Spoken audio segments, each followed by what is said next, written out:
συννεφάκι, απαλό, ελαφρό και αέριο. Πραγματικά, το συννεφάκι μας είναι σαν ζωγραφιά. Γεννήθηκε ακριβώς πάνω από τα νησιά της Χαβάης και αποφάσισε να ταξιδέψει σε όλο τον κόσμο. Να βρέχει εκεί που το χρειάζονται και να κάνει πολλούς καλούς φίλους. Να που βρήκε κιόλας μερικούς. Είναι μια παρέα από αγόρια και κορίτσια που ετοιμάζονται για τη βραδινή γιορτή τους τραγουδώντας.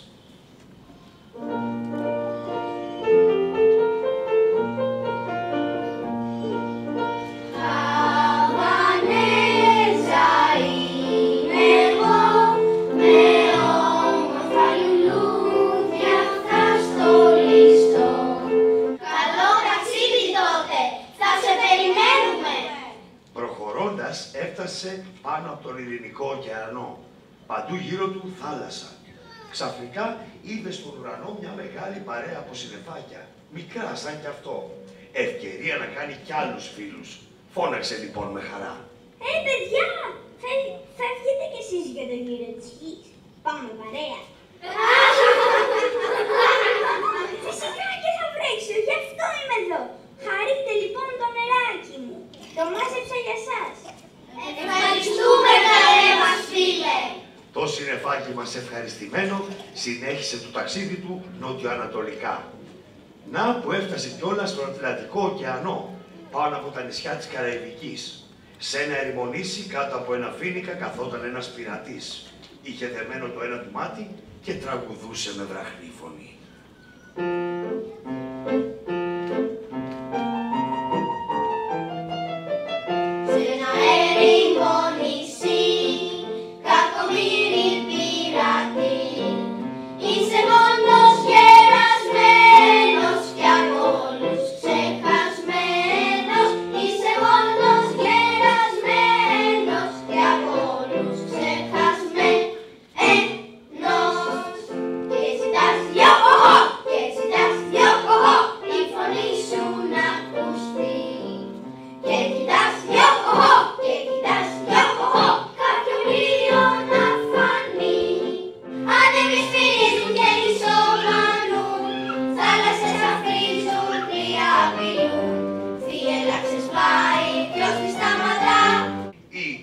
Σκεπάζουν τη γη μας και τη ζεσταίνουν όλο και περισσότερο. Και με αυτή τη ζέστη, τα έκτακτα καιρικά φαινόμενα βρίσκουν την ευκαιρία να θεργέψουν και να προκαλέσουν κάθε φορά μεγαλύτερες καταστροφές. Και τώρα που ξεδίψασες κοντά σου θα καθίσω, μαζί με σένα φίλε μου γλυκά να τραγουδήσω. Για αυτό που συννεφάκι, σωτήρα μου εσύ, με είδες με αγάπη, μου έδωσες ζωή. Καλό μου φιλαράκι, θυμήσου στη ζωή, τους άξιους φίλους να αγαπάς χωρίς σου την ψυχή. Να δίνεις, να προσφέρεις, να μην αδιαφορείς και να τους είσαι χρήσιμος αν θέλεις το μπορείς.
Φανταστείτε ένα πρωινό ωραίο στην εξοχή.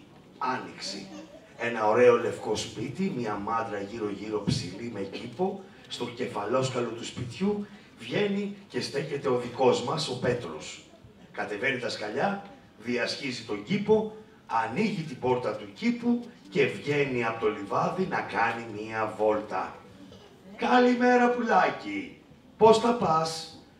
«Όλα είναι τόσο ήσυχα. Τι ωραία μέρα!» Το πουλάκι και λαϊδούσε εύθυμα και χαροπά.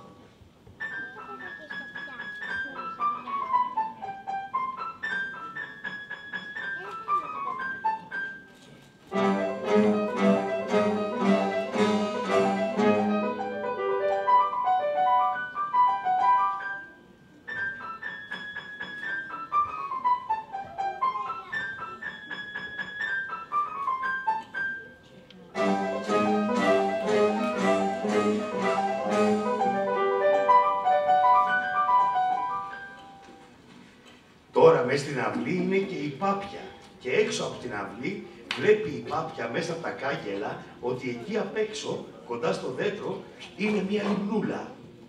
Ευκαιρία σκέφτεται, αφού βρήκε την πόρτα ανοιχτή. Την είχε ξεχάσει ανοιχτή ο δικός μας ο Πέτρος. Ευκαιρία σκέφτηκε να πάει να κάνω μια βουτιά στη λιμνούλα.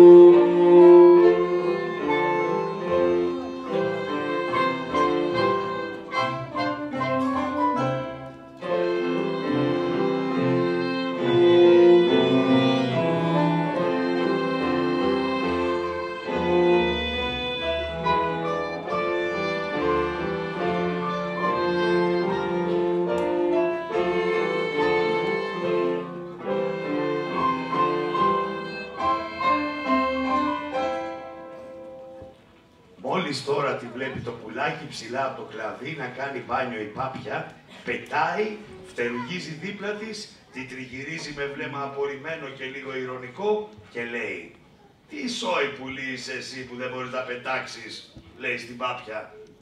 Και η Πάπια κολυμπώντας του λέει «Τι σόι πουλί είσαι εσύ που δεν μπορείς να κολυμπήσεις».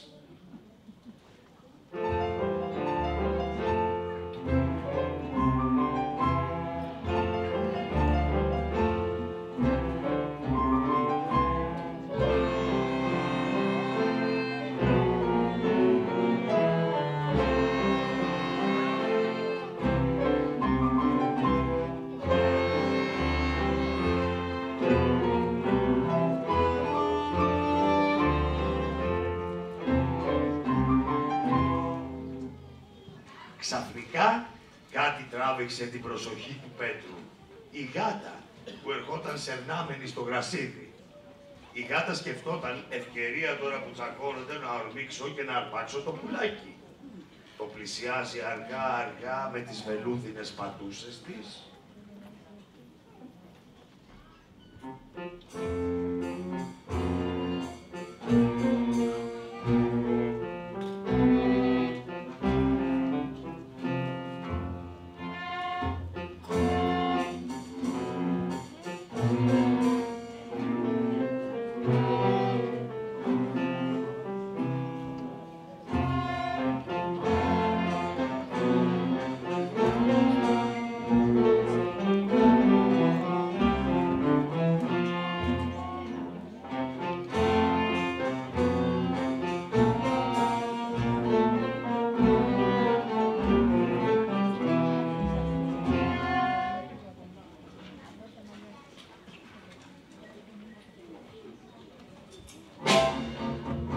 «Πρόσεξε», φώναξε ο Πέτρος στο πουλάκι και ευθύς αυτό πέταξε ψηλά στο δέντρο.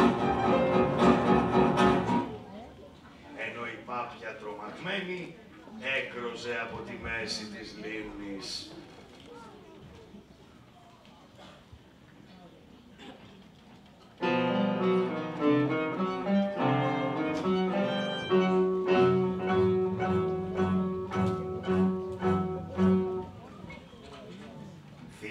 Η γάτα στριφογυρίζει γύρω από το δέντρο και αναρωτιέται. Αξίζει τον κόπο να σκαρφαλώσω μέχρι εκεί πάνω? Μέχρι που να φτάσω το πουλάκι θα έχει πετάξει.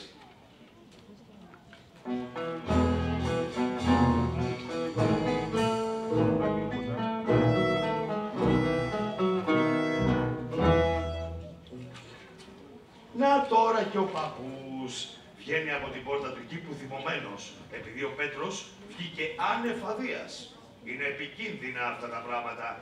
Αν βγει κανένας λύκος μέσα από το δάσος, τότε τι θα κάνουμε?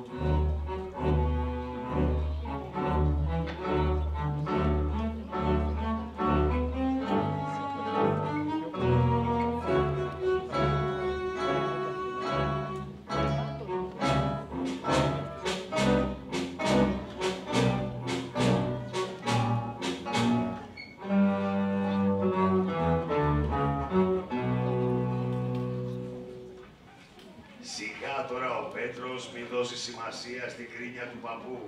Αγόρια σαν κι αυτόν, σιγά μη φοβούνται τους λύκους.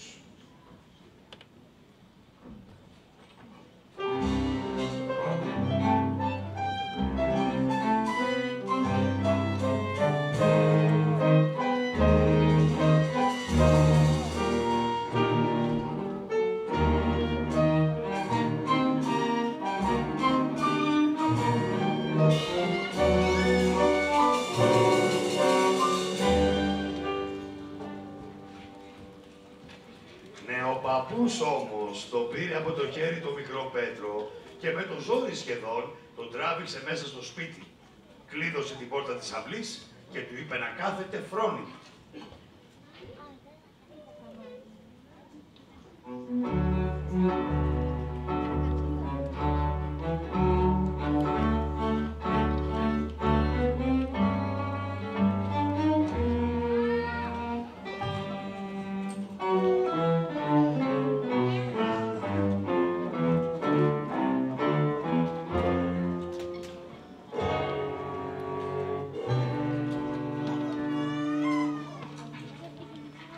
Ευτυχώς που έκανε έτσι ο παππούς.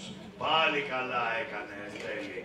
Διότι δεν πέρασε λίγη ώρα μετά που έφυγε ο Πέτρος και να σου ένας μεγάλος, απέσιος, κακότατος και μοχθηρός λύκος βγήκε ύπουλα μέσα από το δάσος. Ανατρίχιασα.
Μιάου η γάτα και τρέχει κατευθείαν, σκαρφαλώνει στο δέντρο να σωθεί, γιατί από πίσω είναι ο λύκος.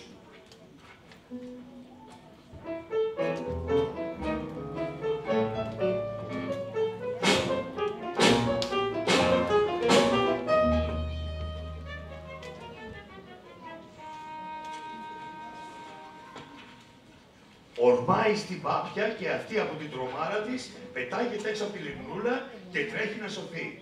Προσπαθεί να ξεφύγει από το λύκο και τρέχει, αλλά δεν μπορεί να ξεφύγει από το λύκο. Ο λύκος τρέχει πιο γρήγορα, την πλησιάζει πιο κοντά, όλο και πιο κοντά. Την προλαβαίνει και με μια την πιάνει και την καταπίνει.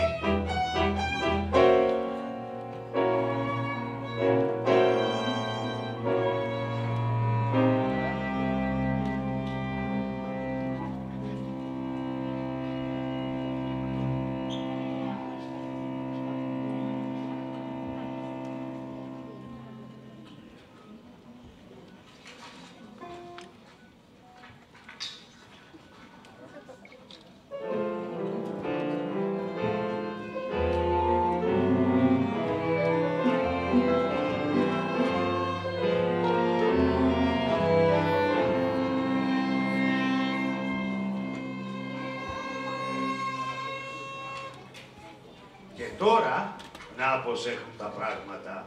Η γάτα έντρομη και ανατριχιασμένη σε ένα ψηλό κλαδί του δέντρου, το πουλάκι έντρομο κι αυτό κουρνιάζει σε ένα άλλο κλαδί, όχι πολύ κοντά στη γάτα καλού κακού.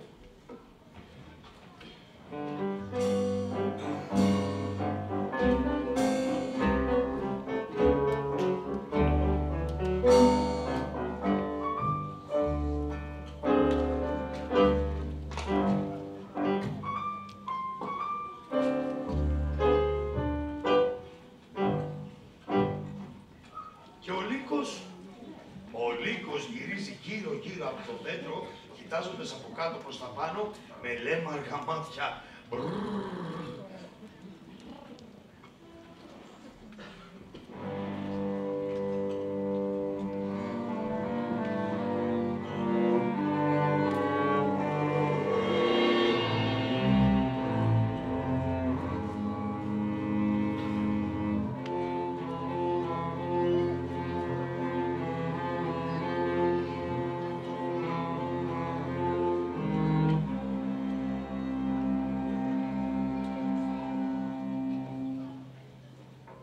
Καλά και ο Πέτρος είναι μέσα στην αυλή του σπιτιού, πίσω από την κλειδωμένη πόρτα και βλέπει όλα όσα συμβαίνουν χωρίς να χάνει την ψυχραιμία του, χωρίς φόβο, αλλά παρατηρεί και σκέφτεται δημιουργικά.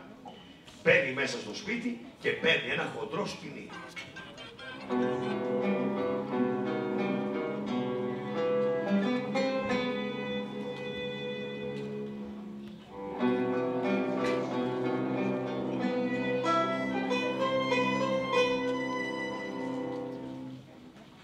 Σκαρφαλώνει επάνω στο ψηλό τοίχο, γύρω από τον κήπο, σε ένα κλαδί του δέντρου που βρισκόταν επάνω στον τοίχο και λέει στο μικρό πουλάκι: «Εσύ θα πετάς γύρω-γύρω από το κεφάλι του λύκου να τον τρελάνουμε, για να μην καταλάβει τι θα κάνω εγώ, αλλά πρόσεχε».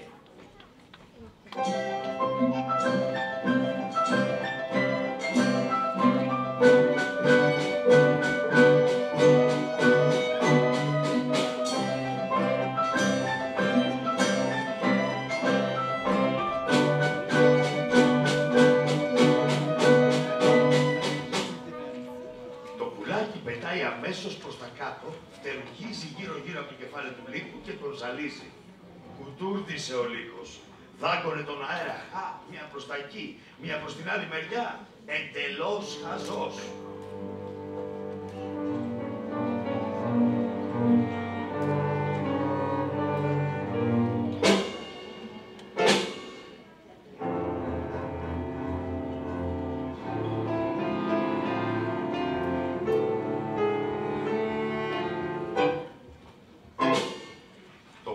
Που φτερούγιζε γύρω-γύρω τον είχε εκνευρίσει εντελώς. Και ο λύκος δεν μπορούσε να κάνει τίποτα. Μόνο χοροπήδαγε, σαν χαζός.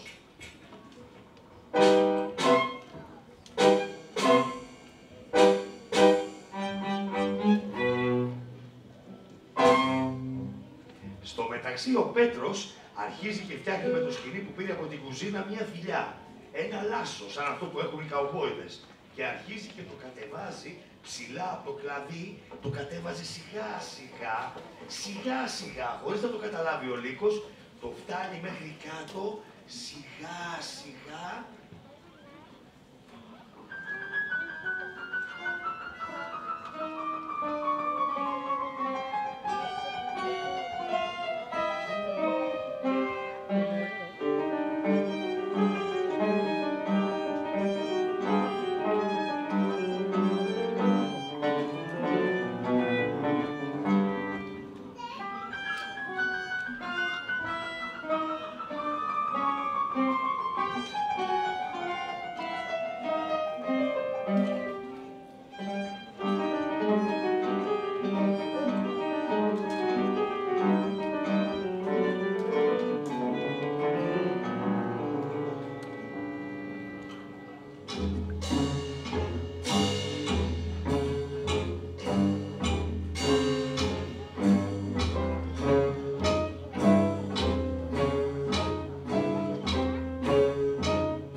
φώναξε τότε ο Πέτρος ψηλά από το μέτρο.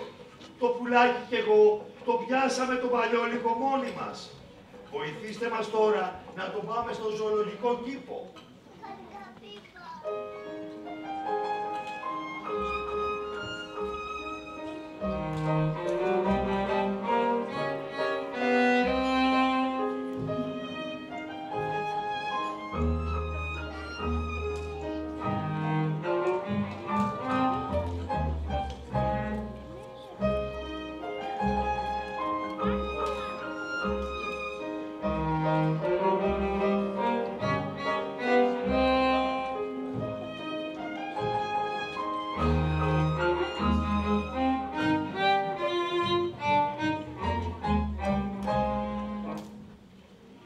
Και τώρα φανταστείτε μια θριαμβευτική πομπή να περνάει μπροστά από τα μάτια μας.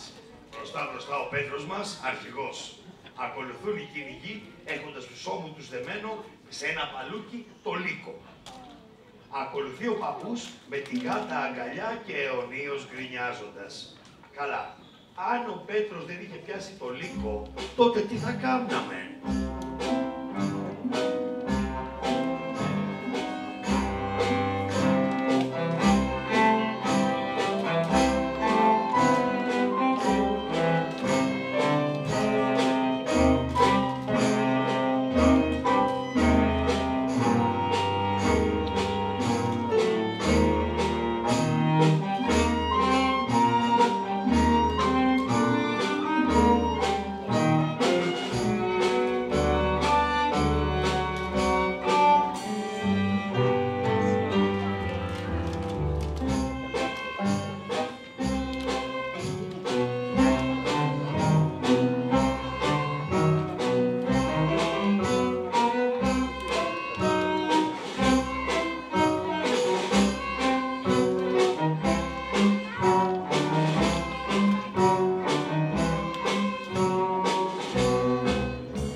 έστειλες αυτή και άκουγες προσεκτικά, θα μπορούσες να ακούσεις την Πάπια να κράζει μέσα από την κοιλιά του λύκου, γιατί ο λύκος πάνω στην πιασίνη του την είχε καταπιεί ζωντανή.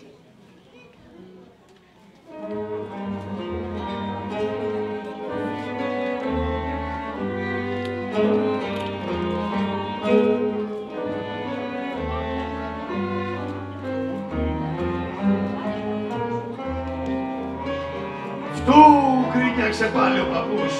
Αν το ξέρα, θα την είχα κάνει στο φούρνο με πατάτες.